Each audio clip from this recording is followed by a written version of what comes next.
Pinjol itu kan sebenarnya kan aplikasi pinjaman ya kan yang memang memudahkan masyarakat untuk mendapatkan pinjaman ya kan. Cuman kita harus pastikan kalau pinjaman itu harus dikembalikan. Jadi poin pentingnya adalah kita harus disiplin, kita tahu income kita berapa, kita tahu pengeluaran kita berapa, ya kan? Dan kita harus selalu spare dana taktis, di mana itu untuk membackup berbagai macam kejadian tidak terduga. Emas ini salah satu moda investasi yang paling aman dan sangat mudah diuangkan. Ya, sangat gampang liquid istilahnya begitu. Kalau emas hari ini kita butuh uang, tinggal kita bawa aja emasnya, terus kita bawa dokumen suratnya, hari ini langsung keluar uang. Iya. Namanya langsung cair ya. Betul sekali. Karena butuh waktu. Betul, butuh waktu. ATM keblokir. Ada emas 0,5 gram di dompet saya. Jadi ketika kita memang butuh mendesak nih, dompet ketinggalan misalnya, ATM keblokir, jaringan M-banking gangguan, ada emas, ada toko emas di seberangnya, langsung dijual, langsung cair uangnya. Kita memang harus punya tujuan ya Mbak. Jadi peran emas ini memang ketika kita udah memiliki emas dan tujuan kita untuk investasinya ke emas, kita punya tujuan dulu nih, maunya seperti apa nih. Bagi Tribuners yang ingin memulai investasi, jadi disediakan emas 0,05 gram sebanyak 5 keping bagi Tribuners yang memberikan komentar, like, share untuk podcast kita kali ini. Semoga ini akan menjadi memacu kita untuk berinvestasi selanjutnya yang lebih besar.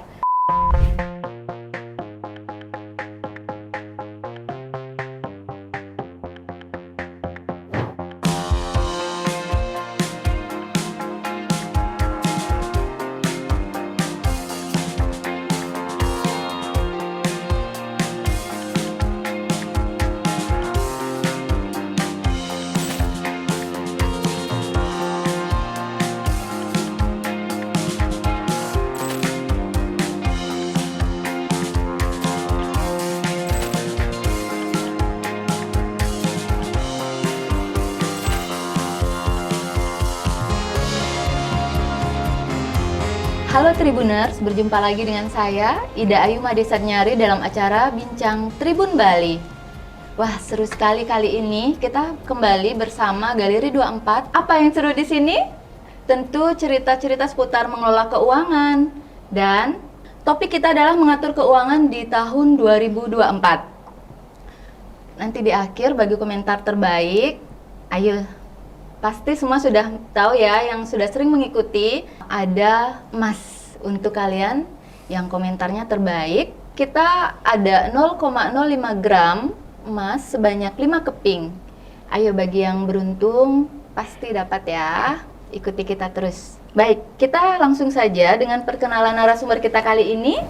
Yang pertama adalah Bapak IGN Doni Wijaya Kusuma. Halo Pak. Halo. Halo Tribuners. Beliau adalah Direktur PT Arta Devata Utama dengan brand Devata Property. Ya, betul sekali. Pak? Betul sekali. Baik, narasumber kita yang kedua adalah Bapak Tri Sumardiono. Beliau adalah manajer Distro Denpasar. Iya, halo Mbak Dayu, selamat siang. Halo Mas Tri. Oke, terima kasih. Senang sekali hari ini Bapak narasumber kita yang hebat-hebat ini bisa hadir kali ini di studio Tribun Bali.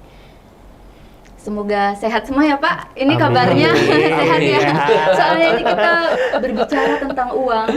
Ya, Siapa sih yang tidak butuh uang ya? betul sekali.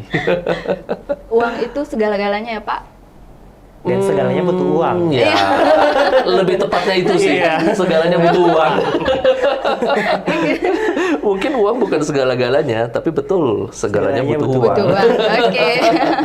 Nah, butuh uang. Tentu nanti untuk kedepannya itu kita bingung nih Pak membedakan antara nabung sih atau investasi. Kaitannya itu dengan pengaruh dari perubahan ekonomi saat ini dan tren bisnis di tahun 2024 terhadap cara mengelola keuangan.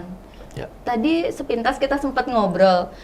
Sebenarnya saat ini kita butuh nabung atau investasi, yang mana sih di tren 2024 ini kalau Bapak Doni melihat seperti apa Pak? Oke, thank you Mbak Dayu. Jadi begini, kalau dari sudut pandang saya pribadi ya,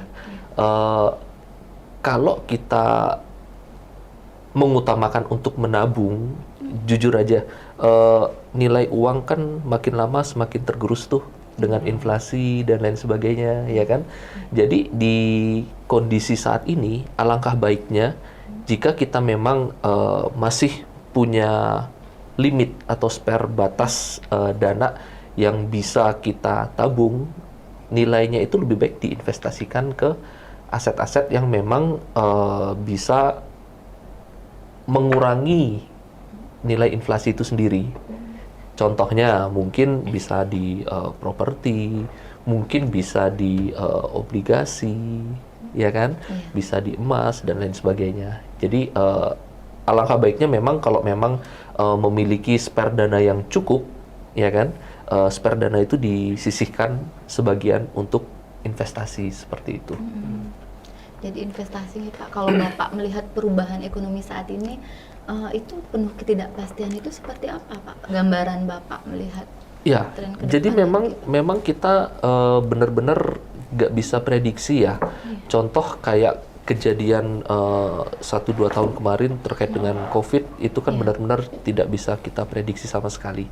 Ya. Tiba-tiba aja Pak ya, ada Tiba-tiba COVID. aja muncul dan pengaruhnya di kehidupan kita sehari-hari, di dunia usaha, di pekerjaan, kantoran, WFH akhirnya. ada WFH yang tadinya kita selalu meeting tatap muka, tiba-tiba semua harus melalui Zoom meeting, Google Meet dan lain sebagainya, ya kan? Jadi kita benar-benar dipaksa ya tahun-tahun kemarin itu untuk melakukan segala kegiatan bisnis dan lain sebagainya secara digital.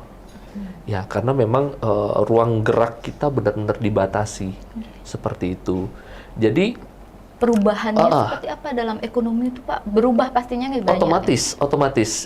Jadi tadinya orang seneng belanja ke toko, ya kan, belanja cash dan lain sebagainya. Akhirnya sekarang semua belanja melalui online, Belanja ya kan, online. betul, ya kan. Sedangkan di platform online sendiri produk-produk yang disediakan kan luar biasa banyak tuh, ya kan, dari kebutuhan sehari-hari sampai kebutuhan-kebutuhan rumah tangga lainnya lah.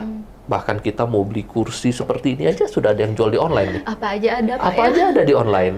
Mau beli bawang pun ada Pak. Iya, Nggak perlu betul. ke pasar Kita ya. nggak perlu ke pasar lagi jadinya seperti itu. Iya, Hal-hal inilah terkait dengan kejadian sebelumnya sehingga mengubah gaya hidup kita ya. Mengubah gaya hidup kita yang tadinya kita lebih senang belanja di toko, akhirnya dipaksa untuk semuanya melalui online seperti itu. Transaksi keuangan pun sama, ya kan? Sebelumnya kita mungkin bertransaksi lebih sering menggunakan uang cash atau menggunakan kartu seperti itu. Sekarang lebih banyak orang menggunakan QRIS. Iya. Iya, benar nggak sih? Benar Pak. Uang elektronik. Betul sekali. Jadinya uang elektronik itu saya lihat nanti ke depannya akan lebih banyak digunakan sih daripada uang fisik ke Jadi depannya. orang udah nggak nyimpen uang lagi ya Pak di dompetnya? Betul. Jadi orang tuh lebih takut ketinggalan bawa HP daripada ketinggalan dompet ya. Iya betul. Kalau ketinggalan HP harus balik ya Pak? Harus balik. Kalau ketinggalan dompet ya sudahlah. Apa-apa. Karena udah bisa lewat HP. Ya, semua transaksi dan lain sebagainya itu bisa dilakukan melalui mobile phone seperti itu. Yang Sehingga- penting ada isinya ya Pak, ada saldonya ya. Betul sekali. Kalau nggak ada isinya nggak bisa Iya, belanja. nah itu dia Pak. Takutnya ini kita gimana sih? Mungkin Bapak bisa ngasih tips kita mengelola keuangan itu. Mungkin kita punya uang, anggaplah seorang karyawan atau dari sisi bisnis sendiri Bapak untuk orang yang baru memulai bisnis. Gimana mengelola keuangan itu Pak supaya nggak boncos di tengah ekonomi yang tidak pasti ini, supaya saldo itu selalu terisi Pak. Betul. Oke. Jadi begini, pada intinya itu adalah yang harus kita terapkan dari sudut pandang saya pribadi ya. Kita itu harus disiplin. Yang Disiplin pertama, kuncinya. ya kuncinya disiplin. Karena apa? Percuma kita bisa menghasilkan keuntungan besar, tapi kita tidak bisa mengelola keuangan dengan baik. Itu percuma. Seperti itu. Karena biasanya antara penghasilan dengan gaya hidup itu berbanding lurus dia. Semakin besar penghasilan, gaya hidup pasti akan naik. Seiringan. Pasti akan naik. Rata-rata ya manusiawi ya. Hal itu kita bisa lihat sendiri dan sangat sering terjadi di masyarakat seperti itu. Makanya saya bilang kuncinya adalah disiplin. Kalau bisa penghasilan tetap naik, gaya hidup ya tetap standar aja. Oh, dijaga ya Pak? Dijaga.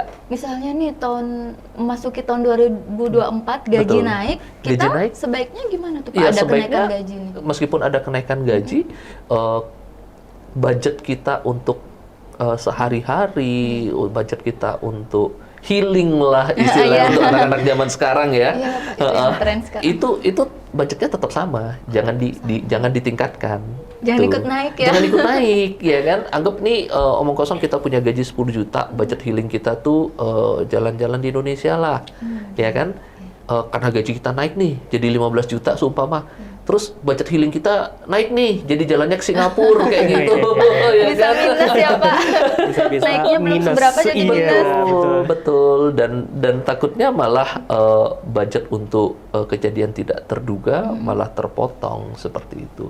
Jadi poin pentingnya adalah kita harus disiplin, kita tahu income kita berapa, kita tahu pengeluaran kita berapa, ya kan?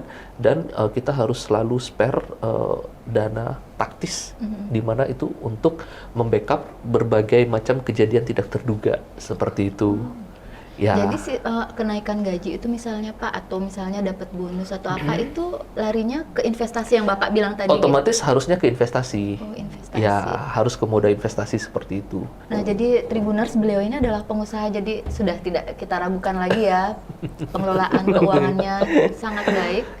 Nah, seperti apa Pak mungkin instrumen investasi yang bisa dipilih itu di tahun 2024 ini? Betul. Kalau saya lihat kan memang tahun 2024 ini kan banyak ketidakpastian ya. Karena tahun 2024 ini kan tahun pemilu. Iya. Ya kan? Di tanggal cantik nanti ya. Betul. Di hari kasih Di hari sayang. kasih sayang. Kita sih berharapnya pemilu cukup 1 periode ya, jangan Iya. sampai dua kali. dua putaran seperti itu, ya Itu kan? pengaruh ya Pak dengan Sangat bisnis? berpengaruh, sangat berpengaruh. Karena rata-rata orang wait and see jadinya. Kebijakan pemerintah berikutnya akan kemana larinya? Akan pro ke mana? Seperti itu. Jadi rata-rata pengusaha pasti akan lebih ke wait and see sih saat ini. Wait and see dulu sampai dengan pemilu itu selesai, baru mereka akan memutuskan mau ke arah mana seperti itu ke depannya. Cuman memang saran saya pribadi di kondisi yang tidak pasti seperti ini, sebaiknya kita investasi ke investasi yang memang sifatnya aman. Yang aman. Contoh, mungkin bisa ke deposito, obligasi, ya kan? Tapi yang memang yang kondisinya aman ya, dalam artian kita taruh deposito di bank seperti itu. Bukan kita taruh ke organisasi-organisasi yang tidak resmi lah. Pinjol. Ya. Itu yang tidak resmi ya, pinjol yang tidak resmi. Kalau pinjol itu kan sebenarnya kan ini ya, aplikasi pinjaman ya kan, yang memang memudahkan masyarakat untuk mendapatkan pinjaman, ya kan. Cuman kita harus pastikan kalau pinjaman itu harus dikembalikan. Ya kan, jangan pernah kita punya mindset kita minjam tidak dikembalikan seperti itu. Ya, itu sudah mindset yang salah, ya kan. Nah, ketika kita sudah melakukan berani untuk mengajukan pinjaman seperti itu, sumber pengembaliannya harus jelas. Udah ada hitung-hitungannya dulu betul, Pak ya? Betul. Jadi skemanya itu di perbankan sendiri untuk usaha yang baru. Perbankan biasanya nggak pernah mau memberikan pinjaman kepada pengusaha baru seperti itu, karena dianggap belum punya penghasilan tetap, ya kan? Karena dalam kita membangun suatu usaha, hasil itu kan belum tentu kelihatan. Dalam 1 sampai 6 bulan itu belum tentu kelihatan hasilnya. Sedangkan kalau kita memulai usaha itu dengan pinjaman, bunga bulanan kan sudah ada, ya kan? Ketika itu terjadi bagaimana? Seperti itu. Makanya harus dihitung dengan cermat sih, ya kan? Dengan kita mengajukan pinjaman seperti itu, income kita sudah mencukupikah untuk beban kewajiban itu? Karena pinjaman memang harus dikembalikan seperti itu, tidak bisa enggak. Gitu. Jadi ada rumusnya Pak Ayu? Betul. Sudah ada Pendapatan. hitung-hitungannya. Ya, jadi pada intinya tuh pendapatan, ya kan, itu kita harus kurangi dulu dengan kebutuhan sehari-hari, ya kan.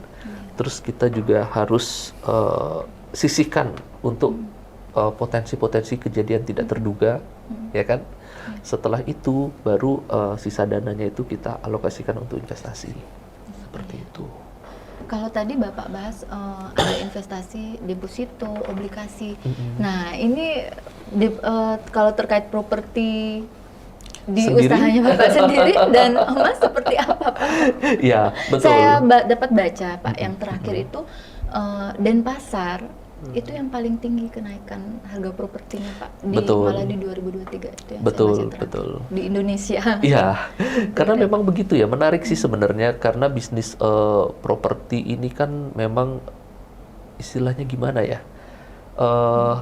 itu merupakan salah satu instrumen investasi yang sangat digemari oleh kita semua sih sebenarnya, Iya, benar. ya kan? Cuman kan tergantung dengan kapasitas personnya masing-masing ya, seperti itu.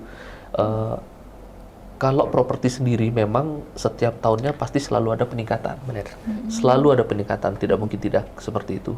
Karena supply-nya kan segitu-segitu aja. Iya. Tidak ada yang produksi tanah, simpelnya begitu. Sedangkan kebutuhan demand-nya tetap ada. Seperti itu. Ya kan, sehingga itulah yang menyebabkan harga properti itu setiap tahunnya terus mengalami peningkatan. Dan bahkan untuk generasi sekarang yang milenial dan Gen Z ya, dulu mungkin untuk generasi sebelumnya nih saya sampaikan, kita biasa beli rumah luas tanah 1 are, bangunannya mungkin tipe 60, 70, harganya mungkin 1 miliar dapat, ya kan? Untuk saat ini rumah di Denpasar dengan harga 1 miliar itu tanahnya kemungkinan hanya dapat cuma 60 meter persegi. Wah, seperti itu perubahannya. Betul. Dan dengan tipe dan luas bangunan yang kurang lebih hampir sama, tapi tanahnya semakin mengecil, seperti itu. Karena ya balik lagi harga tanah sudah semakin meningkat ya setiap tahunnya seperti itu. Tuh. Kalau Bapak rekomendasinya seperti apa? Kalau bagi keluarga kecil nih, keluarga baru misalnya Pak, dan semua bekerja, suami istri bekerja, kalau memilih investasi, kalau beli cash mungkin belum punya kemampuan. Betul Nah, sekali. kita sebaiknya itu menunggu saat punya uang di tabungan cukup, itu semakin jauh mungkin ya, atau kita kredit atau kita investasikan dulu ke emas, saat mencapai dijual untuk beli Betul. bangunan. Gimana tuh Pak? Ada nggak hitung-hitungannya seperti itu? Kalau menurut saya ya kan, kalau kita investasi di emas ya kan, memang selalu ada peningkatan juga kan, tidak mungkin tidak ya kan. Emas ini salah satu moda investasi yang paling aman dan sangat mudah diuangkan. Iya. Ya, sangat gampang liquid istilahnya begitu. Beda dengan properti. Kalau properti kan ketika kita butuh uang hari ini, belum tentu hari ini kita dapat uang dari menjual properti itu. Butuh proses, butuh waktu, ya kan? Ya, lebih panjang nih. Beda dengan emas. Kalau emas hari ini kita butuh uang, tinggal kita bawa aja emasnya, terus kita bawa dokumen suratnya, hari ini langsung keluar uang. Iya. 5 menit langsung cair ya. Betul sekali. Kalau tanah butuh waktu. Betul, butuh waktu. Makanya kita lihat kebutuhannya dulu nih. Kalau kita ngelihatnya ini keluarga kecil yang masih belum punya tempat tinggal Butuh sendiri, tempat tinggal juga ya kan? sebenarnya. Kondisinya masih ngekos seperti itu, biaya ngekos kan lumayan nih. Betul. Ya kan, apalagi sudah berkeluarga, ya kan? Mungkin satu bulan itu untuk kos-kosan yang bagus lah, yang layak. sekitar 2,5 Iya, Denpasar itu juta. sudah 2 jutaan. Ya, seperti itu. sekitar 2 jutaan itu Iya. setiap bulannya.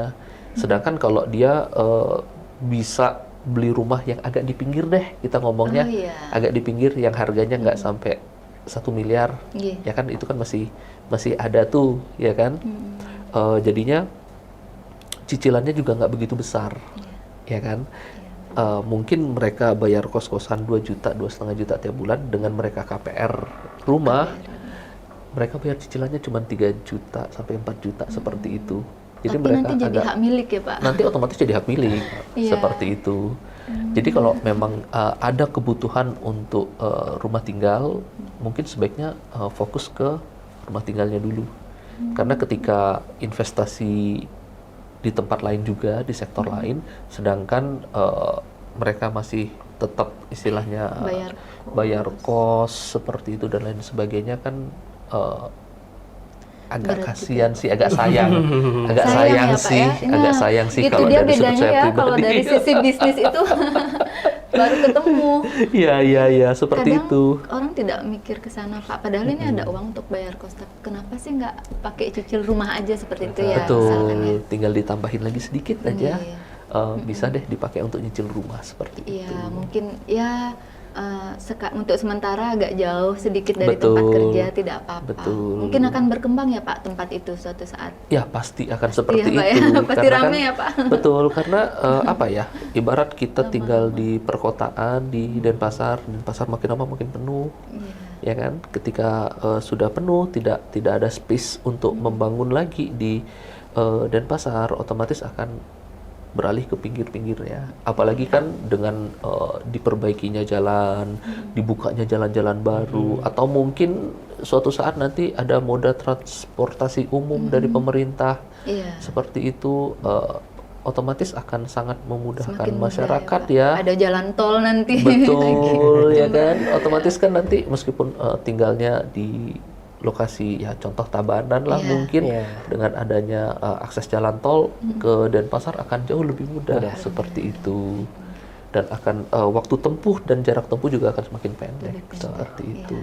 Nah, Itu sih. oke. Kalau menurut Mas Tri seperti apa Mas untuk Nah, mengelola keuangan ini? kalau dari segi saya ya, saya kan Iya. kebetulan pegawai swasta nih. Iya, Biasanya benar. kalau istilah anak muda sekarang kan budak korporat ya. Iya, Yang iya. gajinya ya bisa dibilang ya lumayan gitu kan. Iya. Kalau dari saya sendiri setiap kali kalau buat ngatur keuangan ya, setiap kali gajian itu memang harus dihitung dulu, porsikan dulu nih. Kayak apalagi saya sekarang merantau nih di Betul. Denpasar gitu kan. Iya. Jadi kita harus porsi dulu nih. Misalnya kos-kosan berapa, makan berapa, terus kemudian buat bensin berapa, buat nongkrong berapa gitu kan. Betul. Jadi pada saat terima gaji nih tanggal 25, Iya. satunya udah saya porsikan, ini sekian buat bayar kos, kisaran sekitarannya 50% misalnya gitu, untuk kebutuhan sehari-hari. Sampai dengan temu tanggal lagi tanggal 25 gitu kan. Harus cukup nih 50% itu untuk sampai tanggal 25.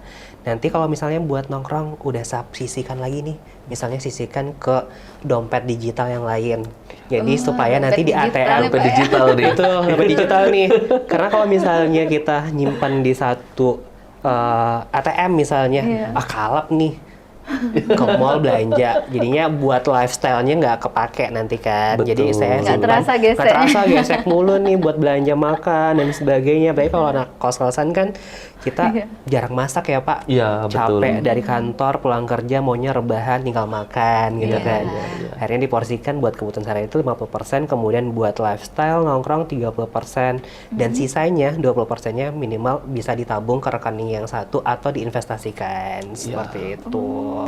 Jadi supaya nanti pas tanggal 25 nggak cukup nih duitnya. Iya. Akhirnya kita bisa minjam dulu ya ke second akun kita gitu kan, yang kita simpan tadi itu gitu istilahnya kan. minjem, nanti iya, dikembaliin. balik lagi. Malah lebih berat saya ketika misalnya minjem ke tabungan sendiri. Iya. Itu lebih berat, maksudnya lebih kayak nagih ya. Mm-mm. Aduh gatal nih pengen nambah lagi karena udah kurang gitu kan Iya. saldonya gitu. Kalau saya sih seperti itu kalau mengelola keuangan. Jadi ini bisa dicontoh ya Pak ya. Betul, menarik betul juga sekali. Buat kita budak korporat kan bisa Iya, dibilang benar-benar. seperti itu. Itu menarik sekali sih, artinya nggak punya satu rekening aja ya, Benar. satu khusus untuk Dana ini ya, dana darurat tastis ya atau seperti dana kata Mbak. apa. Pak Doni tadi. Kalau Seperti itu sih. investasinya lebih kemana, Mas? Nah, Tri? saya sih sebenarnya memang banyak ya instrumen investasi itu banyak, betul katanya Pak Doni, banyak banget. Tergantung kitanya milihnya yang mana dulu nih. Tingkatan resikonya yang seperti apa dulu nih. Mau high resiko apa rendah resiko nih gitu kan. Kalau saya memang main aman sih. Selama ini main aman dari zaman saya waktu udah pintar nyari duit nih. Iya. Duit nih zaman kuliah udah hobi jualan, biasanya jualan pulsa, jualan makanan, seperti jadi reseller. Jadi saat itu waktu itu masih mengenal ya tabungan. Betul. Tabungan itu yang pertama. Yang kedua setelah udah kerja gitu kan, kerja istilahnya udah bisa lah dapat investasi yang lebih bagus lagi. Ini saya ada rezeki saat bonusan, dana bonusan itu buat saya depositokan gitu. Sekarang karena banyak banyak memang investasi-investasi yang bodong ya. Jadi kita harus hati-hati juga memilih investasi. Betul banget. Apalagi kalau generasi sekarang cepat tergiur biasanya. Iya. Ada temannya ikut ini, dapat Balik hasil yang hasilnya bagus, dijanjiin tinggi. tinggi, Betul. ikut Di luar gitu logika kan. ya, Di luar logika kadang-kadang. Jadi kalap jadinya kan gitu. betul. Jadi sementara ini saya memang mainnya baru-baru ini baru beli properti juga gitu. Ya hitung-hitunglah kerja kan biar ada hasilnya gitu Iya, kan. betul. Jadi kita investasi seperti itu. Selain itu juga saya mainnya ke emas. Gitu. Properti emas. Iya, Ya. sangat membantu ketika misalnya kita ada investasi ya Pak ya. Ketika misalnya kita memang nggak harus punya investasi itu satu jenis. Sebaiknya harus punya berbagai macam jenis. Misalnya kalau investasi ke properti atau emas kan dia butuh waktu yang sangat panjang ya. Betul. Tiba-tiba kita butuh dana cepat gitu kan. Berarti ada jenis investasi dalam bentuk tabungan yang kita pakai dulu sebagai dana daruratnya gitu sih. Kalau saya. Menarik sih, memangnya properti dan emas gitu. Betul. Saya rasa setiap orang pasti tertarik pengen investasi properti dan juga emas. Kalau menurut Pak Doni sendiri Pak, kalau dari perusahaan Bapak sendiri, seperti apa Pak untuk harga propertinya Pak? Itu kan di Bali ya Pak? Betul. Khusus di Bali gitu. Betul. Di wilayah mana saja Pak mungkin kalau di Bali? Kalau saya kebanyakan bermainnya di Denpasar, Badung, Tabanan. Sementara di sana dulu sih. Karena kan memang perusahaan saya kan skupnya masih di Bali aja ya, seperti itu. Dan memang inquiry permintaan properti yang cukup tinggi itu masih di sekitaran itu. Denpasar, Badung, Tabanan, sama Gianyar lagi satu, sorry, ketinggalan. Ketinggalan Gianyar ya. Kalau Mas Arif daerah mana?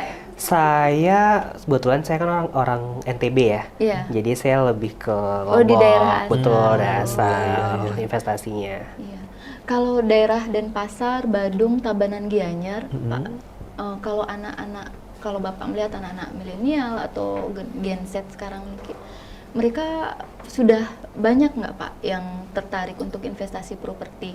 Dengan pekerjaan mereka saat ini kan banyak juga generasi muda yang sudah mampu Pak. Betul, kalau Bapak betul. melihat.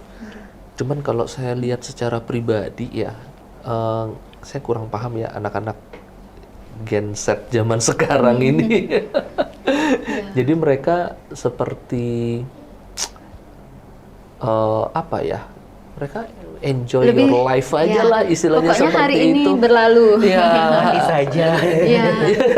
Seperti itu jadinya ya kan. Sampai muncul istilah work-life balance seperti itu ya kan. Supaya seimbang ya Pak, udah kerja capek. Nikmati. Agak sedikit berbeda mindsetnya dengan generasi yang di atas-atasnya seperti itu. Jadi kalau generasi milenial kan mereka tetap ada porsi utama yang mereka harus lakukan, kejar seperti itu ya kan. Dan mereka lebih bisa menahan ini ya, godaan shopping. Tadi Bapak dapat ceritakan di luar antara kebutuhan dan keinginan. Betul, itu ya Pak. itu harus benar-benar kita strict tentukan ya, yang mana kebutuhan, yang mana keinginan, seperti itu. Karena ya balik lagi informasi itu kan sangat gampang kita dapat ya Mas Tri ya, gampang banget. Terus kita mau belanja juga sekarang gampang banget. Nggak perlu keluar rumah, nggak perlu kena matahari, nggak perlu tiduran panas. main HP. Tiduran main HP, nanti barangnya dianterin kayak gitu, ya kan? Sampai rancu antara yang mana kebutuhan, yang mana Betul, keinginan. betul sekali. Nah, makanya saran saya untuk generasi yang sekarang ini nih, dan mungkin generasi saya juga ya. Iya benar Pak. Kita harus benar-benar strict sih memisahkan antara kebutuhan dan keinginan. Seperti itu. Karena kalau kita ngikutin keinginan, nggak akan ada habisnya. Balik lagi seperti saya bilang sebelumnya, antara pendapatan dengan gaya hidup akan berbanding lurus nih. Ketika pendapatan naik, gaya hidup juga minta naik nih, seperti harusnya itu. Bisa ditahan ya harusnya Pak? bisa ditahan, ya kan? Kejar-kejaran ya Pak? Kejar-kejaran nih jadinya nih. Makanya akhirnya kan balik lagi, banyak anak-anak zaman sekarang terjebak pinjol, cuman untuk mengejar gaya hidup. Benar. Kalau dipikir-pikir, untuk makan sehari-hari dengan gaji, ya meskipun UMR lah, kondisi belum menikah, harusnya sih cukup ya. Ya kan, apalagi kita masih tinggal sama orang tua. Kita juga sudah bisa menyisihkan sebagian gaji kita untuk bantu dapur orang tua nih, istilahnya, ya kan? Sebuah kebanggaan. Betul. Dan sisanya itu masih bisa kita gunakan untuk bergaul dan lain sebagainya. Tuh. Tapi ya memang harus benar-benar strict seperti itu. Nah, kalau saya lihat di emas itu kan misalnya seperti yang Bapak jelaskan tadi, mungkin kalau properti bisalah pelan-pelan Betul. dari sekarang, apalagi yang untuk UMR. Nah, kalau misalnya emas saya lihat itu ada mulai 0,05, itu cicilannya itu sebenarnya bisa ya Pak? Sangat bisa banget sebenarnya, sangat bisa. Betul. Karena kan apa ya? Itu kan beratnya kan kecil. Karena kita tahu sendiri kayaknya sekarang berapa ya per gram? Itu menabung sekarang ya, aja 1.100.000. Kalau 1.100.000 misalnya ya? sekarang kan kita ada punya emas tuh kecil harga 7.000-an aja udah bisa punya emas, Nah, Pak. betul. Ya? Jadi Betul. milenial sekarang kalau misalnya punya uang jajan nih, anak sekolahan punya uang jajan misalnya dikasih ibunya 20.000 gitu kan. Masih ada sisa 10.000, udah bisa tuh mampir ke Galeri 24 buat mampir beli emas. Sebenarnya emas ini dari dulu pun saya sudah investasi di emas, tapi mungkin kalau saya lebih banyak ke aksesoris ya, seperti itu. Perhiasan ya. Seperti itu. Jadi saya sempat beli investasi di tahun 2012, ya kan? Sampai sekarang kita masih keep nih. Mungkin zaman dulu saya belinya cuman 1-2 juta, sekarang harganya sudah dikali 2 nih. Betul. Karena zaman itu kalau nggak salah emas itu masih harga 400.000. Ya, seperti itu. Jadi aksesoris perhiasan emas pun juga itu sebenarnya salah satu moda investasi. Benar. Nggak usah jauh ke belakang, misalnya harga 400. Waktu zaman sebelum COVID aja Pak, harga emas kan masih 700 sampai 600.000. 600 sampai 700.000 tuh. Betul. Saat COVID itu 2020 harganya langsung tiba-tiba naik sekitar 20% dari harga sebelumnya. Jadi udah menjadi instrumen yang paling tepat ya selain properti Pak ya. Betul banget. Sangat membantu nanti ketika misalnya ada butuh darurat nih gitu. Karena memang kita harus punya tujuan ya Pak ya, hidup ini ya punya tujuannya, maunya seperti apa nih, ngolah uang pun maunya seperti apa nih, mau sejahtera atau gimana nih. Apa sekarang dulu dihabisin nanti. Nanti pikirin besok aja lah. Artinya sebenarnya untuk investasi itu udah nggak ada alasan ya Pak betul. untuk tidak memulai. Ya. Karena sebenarnya ada banyak instrumen, apalagi dengan uang 7.000 aja udah bisa memulai investasi emas, mungkin dalam bentuk tabungan atau emas fisik juga. Dan ingat, emas itu sangat mudah liquid loh. Emas itu sangat mudah liquid. Mungkin ada pengalaman Pak.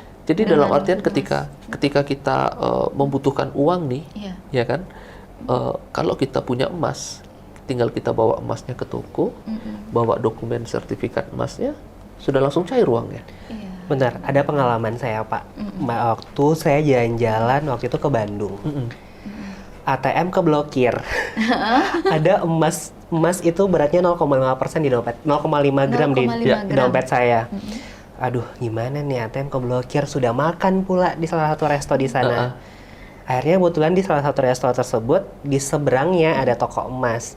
Jadi saat itu cobalah ke sana untuk ngejual. Ternyata emang gampang banget dijual, Pak. Gampang banget, Emas kan? gampang banget. Iya. Jadi ketika kita emang butuh mendesak nih, dompet ketinggalan misalnya, ATM keblokir, jaringan M-banking gangguan, ada emas, ada toko emas di seberangnya, langsung dijual, langsung cair uangnya. Wah, untung ada.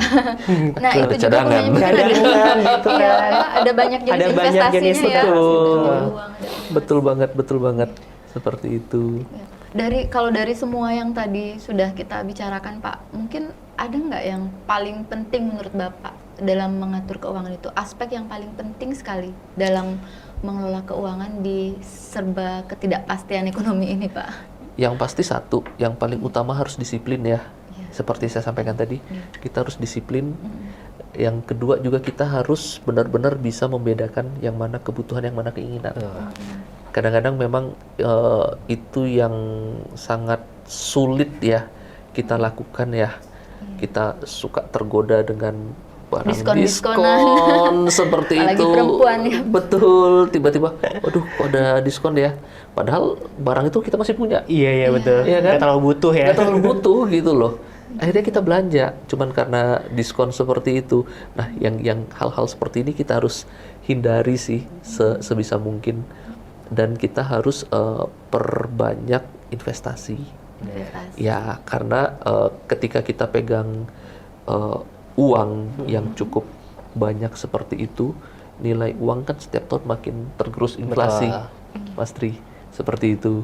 Jadinya alangkah baiknya memang investasilah yang harus diperbanyak.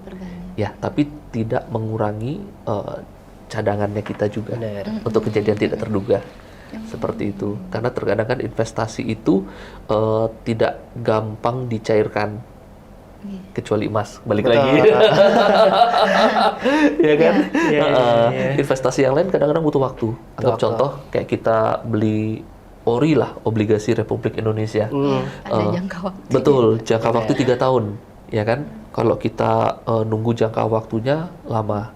Sedangkan kalau kita mau jual, nilai ORI-nya itu kan naik turun tuh. Iya. Kalau suku bunga bank acuan bank untuk deposito semakin meningkat, otomatis nilai ORI-nya ini makin turun. Awalnya kita punya ORI mungkin 10 juta, ketika suku bunganya naik, bunga ORI kan tetap nih selama 3 tahun nggak berubah. Otomatis nanti nilai ORI-nya itu ketika kita jual kembali di pasar, itu nggak bisa laku 10 juta, mungkin jadi 9 juta 700 atau berapa lah, seperti itu, turun dia nilainya. Seperti itu.